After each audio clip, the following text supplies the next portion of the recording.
com grande alegria que recebemos todos para mais este módulo do nosso ciclo de debates sobre direito e gestão, uma iniciativa do Ministério do Planejamento e da Associação Nacional dos Procuradores da República. Na manhã de hoje, nós iniciaremos o debate sobre o anteprojeto de lei orgânica para a administração pública e entes de colaboração. Tenho a honra aqui de compor esta mesa com o Dr. Marcelo Viana, que é secretário de Gestão do Ministério do Planejamento, Orçamento e Gestão. E para compor a nossa mesa, eu tenho a honra de convidar a secretária de Educação Superior do Ministério da Educação, doutora Maria Paula Dallari. Não chegou ainda.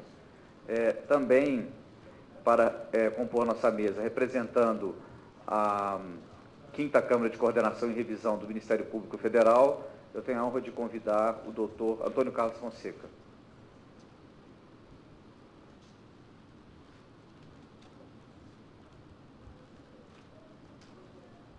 Estaremos também com a honrosa participação na nossa mesa do doutor Reinaldo Dias Ferraz, assessor do secretário executivo do Ministério da Ciência e Tecnologia.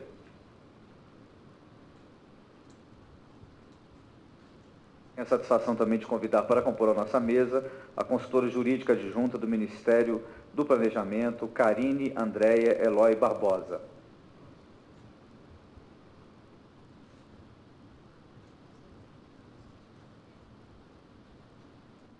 Contaremos também com a participação nesta manhã do nosso colega procurador da República, Dr. André Bertual. Eu passo a palavra ao secretário de Gestão do Ministério do Planejamento, Marcelo Viana. Bom dia a todos. Eu gostaria de cumprimentar o Dr. Antônio Carlos Bigonha, presidente da NPR, na pessoa dele, cumprimentar os demais integrantes da mesa. É para mim uma enorme satisfação participar desse evento hoje, num foro tão privilegiado como este que nos oferece a Procuradoria-Geral da República, para discutir um tema de vital importância para a modernização da administração pública brasileira. Gostaria de dizer que esse anteprojeto de lei orgânica da administração pública e de relação com os entes de colaboração foi uma proposta elaborada por uma comissão de juristas com total liberdade e autonomia científica, comissão essa designada pelo ministro Paulo Bernardo, e integrada pelos professores Almiro Couto e Silva, Carlos Arisson Feld, Floriano de Azevedo Marques Neto, que hoje nos dá a honra de sua presença conosco, a professora Maria Tchely Simões Pires, Maria Silvia Zanella de Pietro, Paulo Eduardo Garrido Modesto e Sérgio de André Ferreira. Todos estudiosos de direito administrativo e reconhecidos por seu trabalho na área acadêmica específica. E esse documento foi recebido pelo ministro Paulo Bernardo como um documento que poderia servir como subsídio para início de um processo de discussão acerca de uma nova regulamentação que organizasse a administração pública.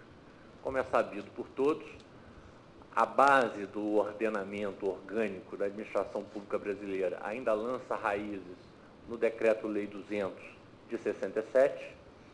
De lá para cá, tivemos o advento da Constituição de 88 e de um conjunto de novas legislações e regulamentações, nem sempre coerentes, de sorte que hoje temos aquilo que podemos chamar de um cipoal normativo, com lacunas, omissões, contradições, que demanda, portanto, um esforço, se me permite o termo, uma faxina normativa que, de certa maneira, poderia ser materializada a partir dessa proposta que nos trouxe à luz os juristas reunidos nessa comissão e cujo objetivo central é, de certa maneira, dar mais segurança jurídica a administradores, advogados públicos, controladores e, ao fim e ao cabo, ao cidadão, porque a nossa expectativa é que, com uma norma mais clara, mais objetiva, regulando a administração pública, possamos ter redução nos conflitos administrativos e judiciais e, portanto, como consequência, um incremento da eficiência da máquina pública, da efetividade da máquina pública no cumprimento de suas obrigações. De sorte que, em nenhum momento, se pretendeu, e aqui valeria a pena mencionar esse aspecto, que este projeto estivesse centrado em suas preocupações na questão do controle público. Por várias ocasiões, conversei com os juristas envolvidos e eles nos disseram, olha, o aspecto controle é um dos aspectos mencionados, talvez nem de longe tenha ocupado o centro das nossas preocupações, já que nos dedicamos, em grande parte, a tentar melhorar as definições dos formatos institucionais hoje existentes na área pública e também sinalizar para uma administração voltada para resultados, para a mensuração de desempenho e produtividade, incluindo na proposta a regulamentação de dispositivos constitucionais que até hoje não haviam sido devidamente encaminhados. Menciono aqui a figura da chamada contratualização de autonomia, cujo objetivo é permitir que órgãos e entidades da administração pública gozem de maior autonomia administrativa, orçamentária e financeira, desde que firmem contratos em que acertem metas e objetivos e procedimentos a serem observados para alcançar determinado desempenho e, em função desse desempenho, dessas metas alcançadas, essas entidades teriam maior ou menor autonomia. E o objetivo, é claro, é de conceder mais liberdade com responsabilidade. Mas em nenhum momento se pretendeu que essa norma pudesse elidir ou diminuir o controle. Talvez o que se pretenda é introduzir também novas formas de controle focadas em resultados e matizando dessa maneira a tradição de controles de procedimentos que caracteriza a cultura administrativa brasileira.